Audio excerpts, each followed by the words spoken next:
What's grounded, fam? It's your boy Johnny Gio. Thank you guys for tuning in to the Grounded Phoenix podcast. As always, the purpose of this channel is to express vulnerability and expand awareness to addiction, trauma, and mental health. I have Iberia with me. What's grounded, Iberia? What's up? How you doing today? I'm doing good. How are you? I'm excited. I'm excited. Clearly, I'm excited because I've been wanting to do this for some time now, couple months, and I finally got you here. I'm super stoked about it. So yeah, thank you for being here. Well, thank you for having me. I know it's been a while and we've been chatting, so I'm excited to be here and support your channel. Thank you. I appreciate that. So, okay, we went to the same high school, right? Yeah. Which is a trip because okay, let's not date ourselves. I know. But it was a cool minute ago. We didn't really talk, and then thankfully for social media, we ended up connecting, and now we're over here talking about freaking trauma, which is crazy. So speaking of which, this podcast is mainly about recovery and addiction, but it's also about trauma and mental health, in particular trauma that has affected us very negatively to the point where it has changed our way of life. Mm-hmm. When it comes to trauma, on these talking points, I want to talk about how it manifests on the body, in particular in our mind, body, and spirit. I'm also going to give you an opportunity for you to share your own traumatic experiences. I'm going to chime in on my own experiences as well. But first, I want to ask you a quick question before we go ahead and get started. And it's basically a fill in the blank. I am thankful for my trauma because, and the reason why I'm asking this is because I'm always trying to find the silver lining in things. It's hard for us to just, be negative all the time. And that's something that I'm really trying to learn. So if you can please fill in that blank. I am thankful for my trauma because it gave me purpose when I allowed it to. And I feel you on that. Yeah. I feel like it happens to people that are healing because I feel the exact same way. And I talk to a lot of people, and the way they describe their purpose is basically giving back to those that have suffered in the same way that they have. And to me, that is super fulfilling. And I'm pretty sure you get that feeling as well. Yeah, absolutely. It wasn't just purpose, but it allowed me to get in touch with my intuition when I stopped shutting it up, for lack of a better term. Mm-hmm. When I stopped covering up my intuition with alcohol or with, bad sleeping habits, right? Like the spectrum of bad habits that sometimes we engage in when we're trying to numb our pain. And that hits home to me because I was trying to numb my motherfucking pain for sure. So why don't you just let us learn a little bit about yourself? Yeah, so again, thank you for having me. Of course. My name is Iberia. I have a master's degree in clinical psychology, and I've been in the field of helping homeless youth aged 18 to 24 for the last 5 to 6 years. And so working in this field, you come across a lot of different things, from addiction to mental health, to how low self-esteem also comes from trauma and what that caused and what led them at such a young age, right, 18 to 24, to find themselves in a place where they're unsheltered and completely lost, right? So I think that a lot of my own trauma is what led me to my profession, which I love, and I feel really fortunate and blessed to be in a profession that not only is fulfilling and allows me to take care of myself and pay the bills, but that I'm really feeling like it's a calling.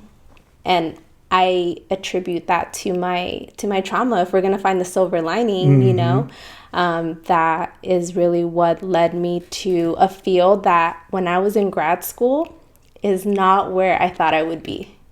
It's not what I planned. It's not, it wasn't my timeline. It wasn't what I envisioned for myself. Right. It usually plays out that way too. Yeah. So this is going to be tough, and like I really want to congratulate you for for doing this. But if you can please speak on like your traumatic experiences, you don't have to be completely detailed with it, but just so we get an idea of like the things that you had to endure. Yeah, I think having a young mom, right? So my mom was 17, 18 when she got pregnant. It's about 18 when she had me. So my mom was pretty much a baby raising a baby, and my Right. dad was young as well. They were both immigrants, so they came here from different countries and found love early, and then here came me, right? So both my parents had to grow up without their parents and then be parents without understanding what it meant. And Right. then coming to a whole new country that they knew nothing about. I want to say and be positive about it that they did the best that they could, and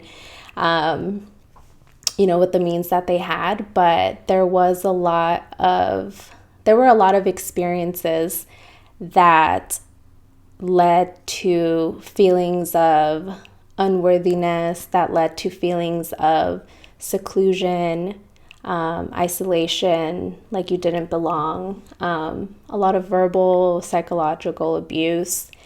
I guess, today maybe we're talking about the scars you don't see on the outside, Oh, I like that. right? Like the scars you see on the inside, the scars that are being imprinted on your brain, right? Because what do we know about trauma scientifically? It changes the brain. It changes the chemistry in the brain. And so early on, I struggled with depression and anxiety. I want to say as young as age 10.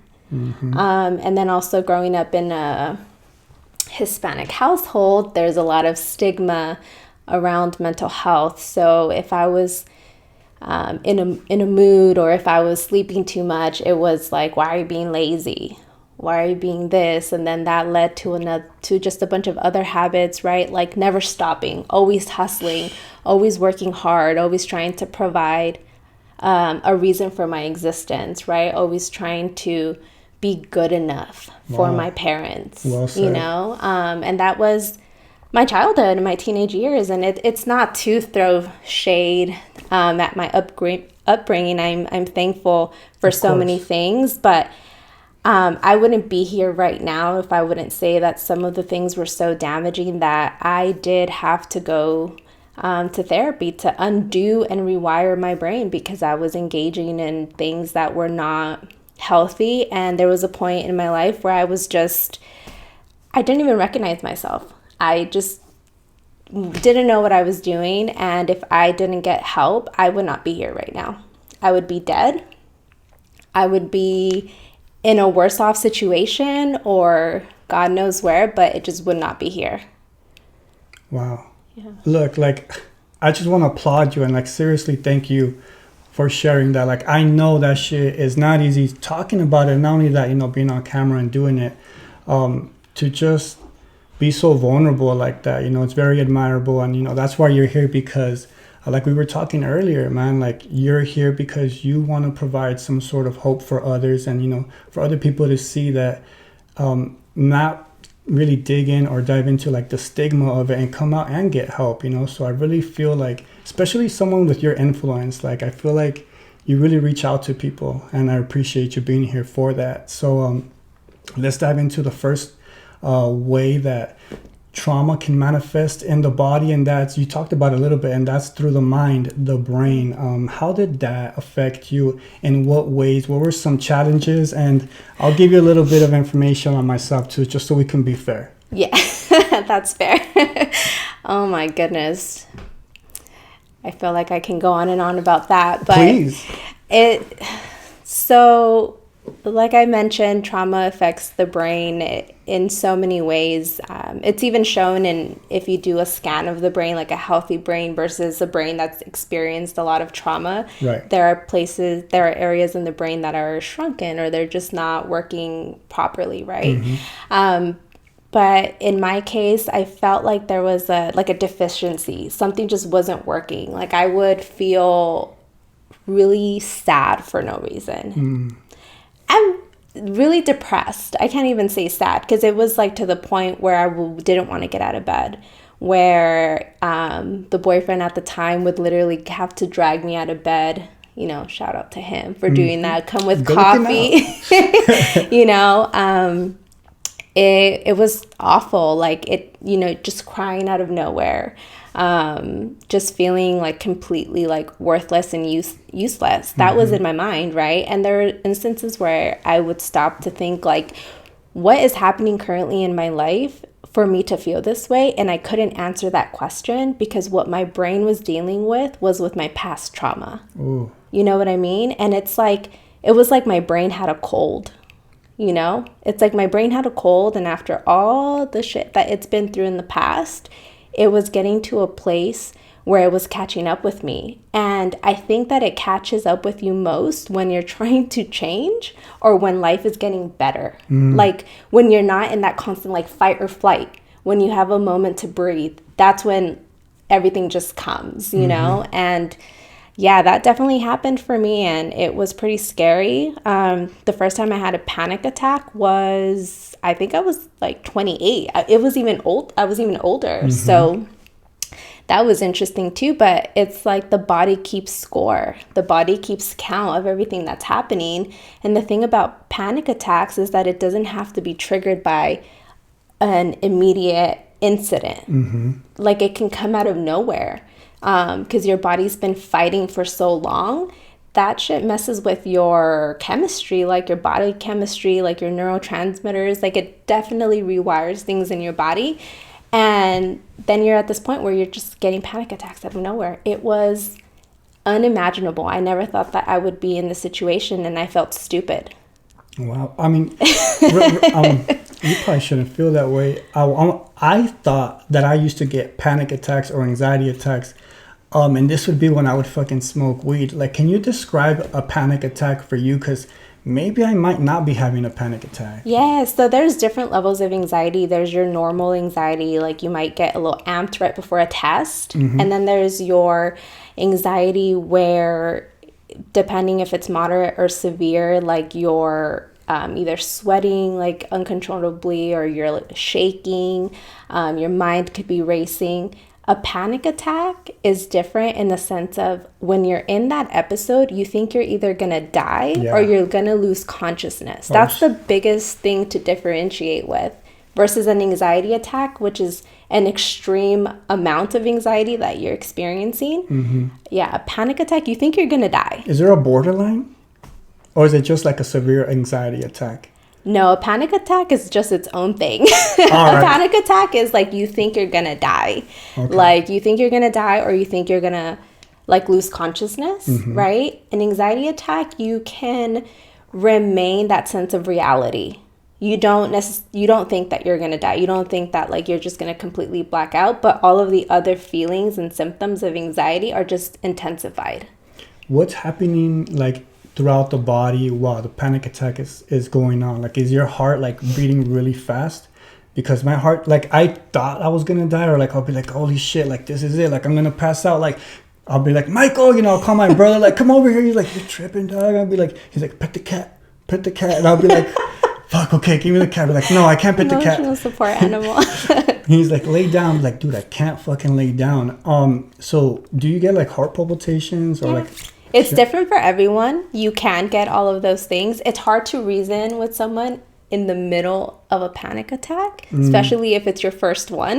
It's really hard to reason, because it feels so much like a medical condition. Right. It feels like you're going to have a heart attack or a stroke, or you're going to, well, a stroke can be sudden, but like a panic attack can feel like a heart attack, or it can feel like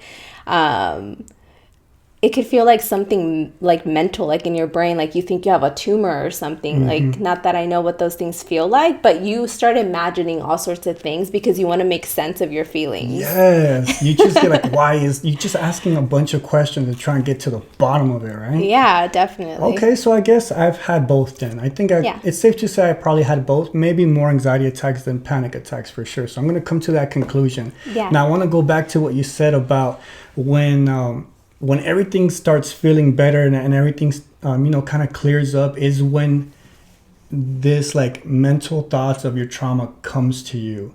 And I've had an experience like that because I was probably like 4 years sober already, and everything was going well. I wasn't, fucking doing idiot things. I wasn't doing idiotic things. I wasn't causing mayhem. I wasn't doing self-harm. Everything was going good. I was sober. But then out of fucking nowhere, I start getting these fucking twisted ass thoughts. Like these thoughts of like, and images of instances when I was sexually assaulted, and I was like, what the fuck? Where is this coming from? And then I was like, did this shit fucking happen? And it did. And that's when I was like, oh my God, like this shit fucking went down. And I was like, why is this coming to me now? I started like, why all of a sudden is this coming? And it's because I wasn't numbing my pain, or like, I guess everything was going so good. And I had a sense of clarity that all of a sudden this kind of just popped up. So I can definitely relate to that. Thank you for sharing.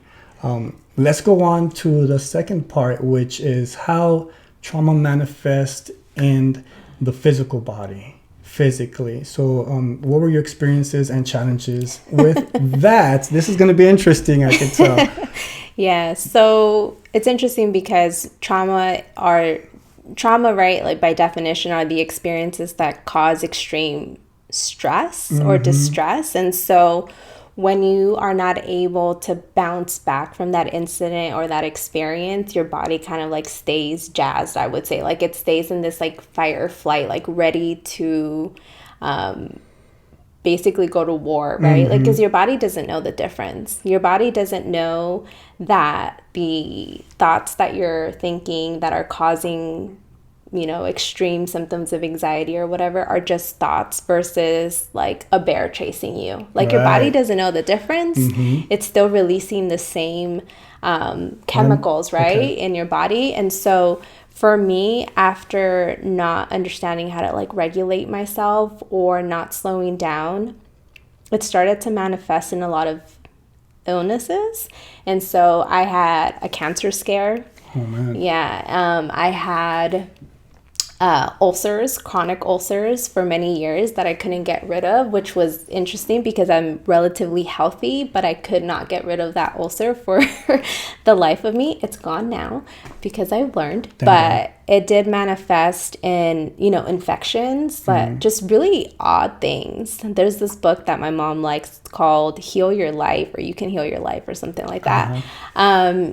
I'm probably getting the name wrong, but anyway, in the back of that book, it'll say like infections and kind of tell you the emotional state that is causing the infection or the headaches.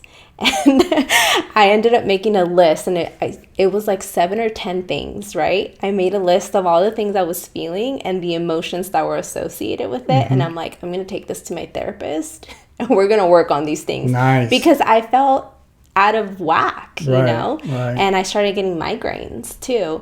And this is when my life was better.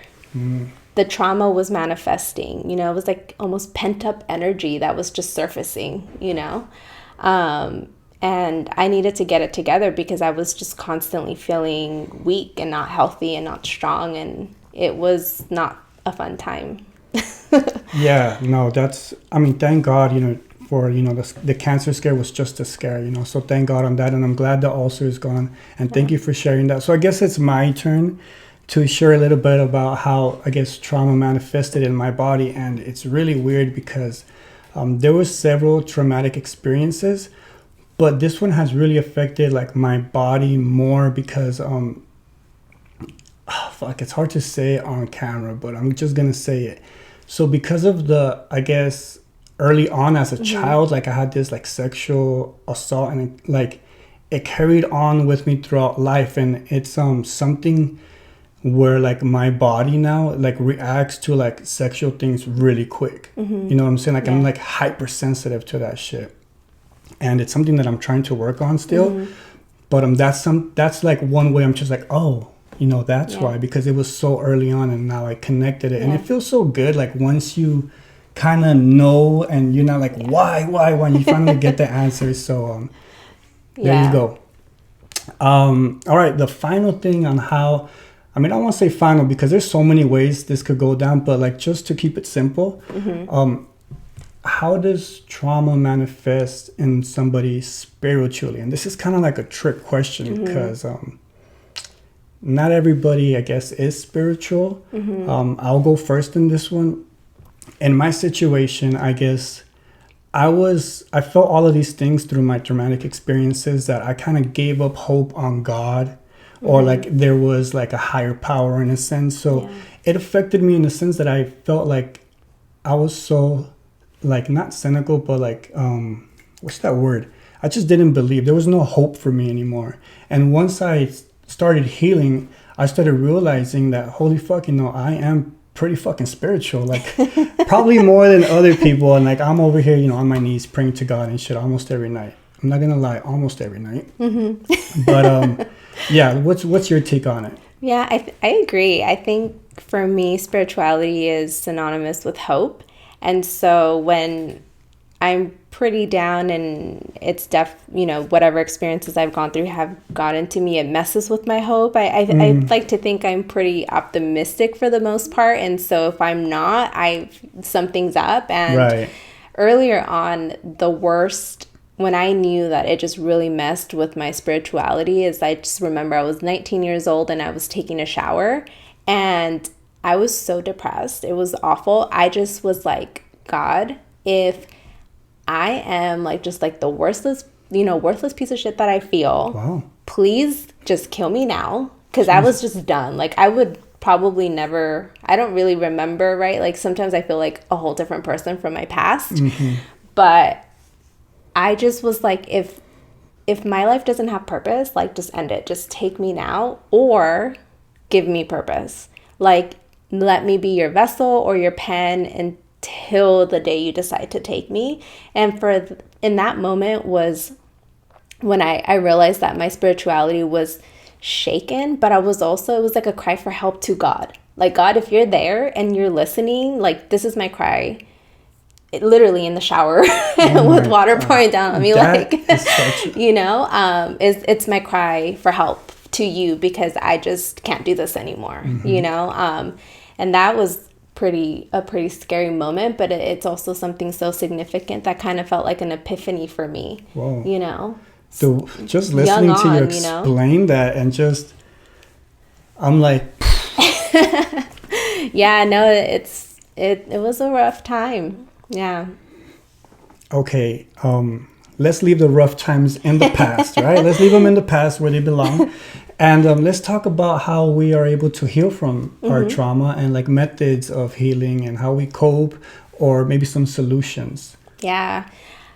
I love this topic. So I think that we are extremely resilient beings. Just historically, humans are amazing. And I think that we have the potential to overcome anything, really, really anything. And it starts in here. Like, I agree. Doesn't matter like what your circumstances are. It doesn't matter what, you know, physical shape you're in. Like, it really starts in here. And I agree. I think that if you can surround yourself with people that pull the best out of you and that want to see you succeed and want to see you do better, that is very helpful, right?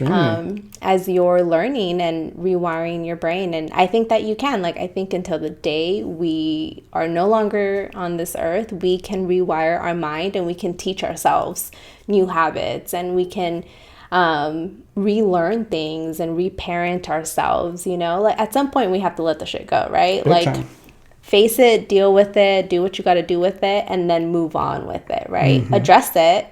Like, don't suppress it because it'll catch up to you. Ooh, you're rhyming over here. Oh, was I? Yeah, address it. Don't suppress it. Oh, okay. Look at you. You belong on the microphone, man. I kind of forgot we were doing this. It's all good. I took you off guard right there. You did. But no, yeah, point is that I think that reading is really important. What we put into our minds, what we watch, what we listen to is really, really important. That right on the money. Oh, you know what I'm going to say. Go for it. Oh, just like that. Oh, you were just waiting for me, huh? I'm setting you up, giving you the platform. Yeah, no, I really agree with you.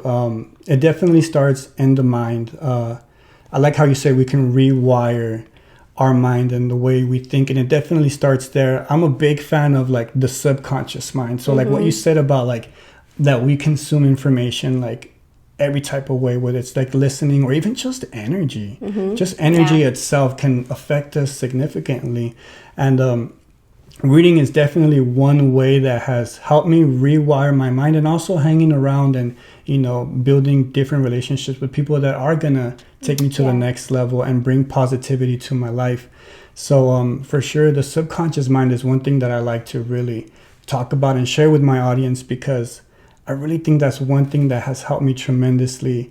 And it's the way I do it, the way I practice or like reprogram my subconscious mind is every time in the morning, when I'm kind of drowsy, I feel like that's when my subconscious is more susceptible to like information. So that's when I either pray or say positive affirmations or like read something, so it can like determine the rest of my day. It sets the tone. And then also at the end of the night, when I'm at that drowsy state again, repeat the same thing.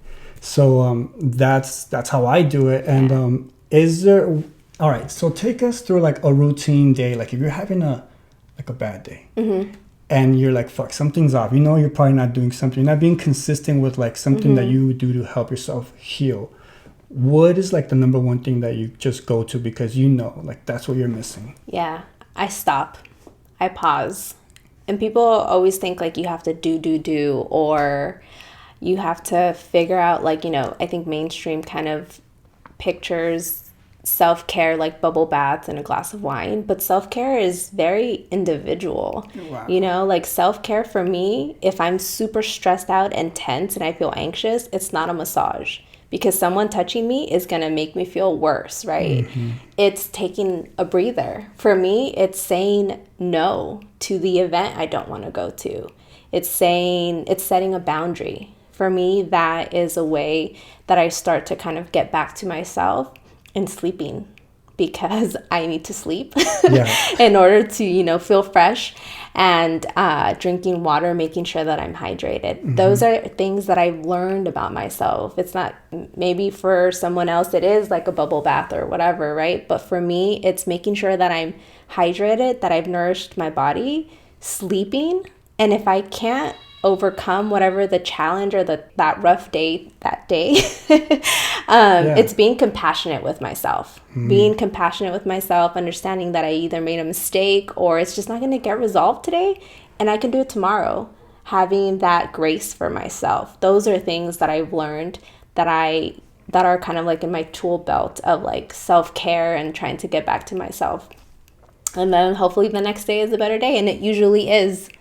Okay, let me tell you, first of all, pass that massage this way and I'll take that bubble bath too. But also, you know, one thing that I definitely got to get better at is learning when to say no to the event, person, place, or thing, doesn't matter. Because you're absolutely right. I'm in society in general, like, you know, in my opinion, we're just so go, go, go, go. Like just that moment of shutting everything off, you know, can really help us heal. Like, tremendously. And like I think I've caught myself once like just doing that, and I kind of shied away from it because like, oh, you know, like I'm just gonna, I'll rather do this and that. But in reality, that what I should do is just say no and take time off from whatever it may be. It's interesting because it's all related. I used to have really intense FOMO. You know what that is? A fear of missing out? Yes, intensely. And I realized that I had that because I was afraid of being abandoned, forgotten. Like if I didn't go, people are going to be mad at me and they're going to hate me, and like parties and shit like that, or you didn't want to miss that picture or with being with people, that connection, laugh, you know. So I know exactly what you're talking about. A lot of it was like that. And so, but sometimes I sacrificed my sleep or my own like alone time. I need alone time to like Big reboot time. Right, personally I do. And so I realized that went back to my abandonment issues. And I'll tell you this, the better I felt about those specific issues, the less those were prevalent in my life, like that FOMO decrease. It's not even there. I don't even have it anymore. I'm just like, I don't care. Like, isn't it crazy how we're like, why was that such a big deal back then? Because the trauma was more prevalent, because it wasn't healed, you know? Whatever triggers you will show you exactly where you still need to work on your shit, you know? Big time. Damn, man, I feel like I need to pay you for being on here. Shit. No. Hey, we're accepting donations. Before I let you go, man, seriously, thank you for your time. But before I let you go, I got to ask you one question, and that is, what is the best advice you have ever received, and how has it helped you in your life? I think the best advice I've received, or the first thing that comes to my mind, is the colleague who told me, never let anyone take you out of your character. Ooh. And I love that so much, because maybe in that moment, I'm usually a very calm person, and maybe in that moment he saw me like angry or whatever, and he was like, that's not you, and people want to pull that out of you so that you don't get XYZ, right? Don't give them that satisfaction. Never let someone take you out of your character. Always be true to yourself. And what I took from that is remaining authentic and not letting like my ego get bruised or whatever like triggered that anger. And so that's helped me tremendously in my career, and to be like a really level-headed manager and supervisor, and to continue to grow in my career, but also something that I take into my personal life, you know? Big time. When your partner pisses you off or whatever, you know, just trying to be better at like remaining that gracious, kind person that I want to be, right? And not letting myself overreact or get overly triggered by something that maybe if I take a step back, it wouldn't affect me so much 20 minutes later, right? Like just learning to take a step back. Yeah, no, I completely agree with you, and I think that's probably the best advice I've ever heard too. So I'm gonna take that. Seriously, when you think about it, when someone tries to get you, and they're not doing it purposefully, it's just a reflection of themselves for the most part. And I think as soon as we understand that, you know, you really just kind of set things aside and say, okay, you know, like I'm not gonna feed into this. Yeah. I'm not gonna feed into this, but which is definitely way easier said than done. I mean, if you take a step back and you can decipher whether this person is truly evil and trying to piss you off, right? Or this person is just projecting onto you, either way, you take a step back and you can figure out how to deal with it better. So if this person is just evil and trying to like mess with you, don't engage. Be above that. Like, why are you trying to engage into like basically like a pissing match, right? If a person is projecting on you, I don't know, say thank you for what it's shown you about yourself, and then go work on it on your own. There's no need to like engage in this back and forth altercation. It's never made me a better person. That's true. Ever. If you're able to reflect on it, and let's say, because this has actually happened to me when I actually engage in shit like that, I'm like, fuck. Yeah. Fucking got me. And then you're like pissed off, like, okay, I definitely need to work on that. So, damn, thank you. Yeah. That's really good. That was a really good answer, to be honest. And thank you for sharing. I appreciate you for your time. Before you go, would you like to say anything? No, I think just earlier when we were chatting and we were talking about, you know, less hustling and slowing down and more alignment, just to bring that into perspective, right? That if we open ourselves to receive and do the work, that things will work out. You know, so if like you're struggling and, you know, you're kind of feeling like, fuck, like it's been a rough year, it's been a rough life, you really like slow down, take a step back, write things out. What do you want? Start manifesting what it is that you want for yourself. Things will pan out. You know what I mean? Do the work, heal the traumas, seek therapy if needed, good friend, you know, to talk to. But there's just so many beautiful things to this life, and it's worth uncovering. Damn. Yeah. Very well said.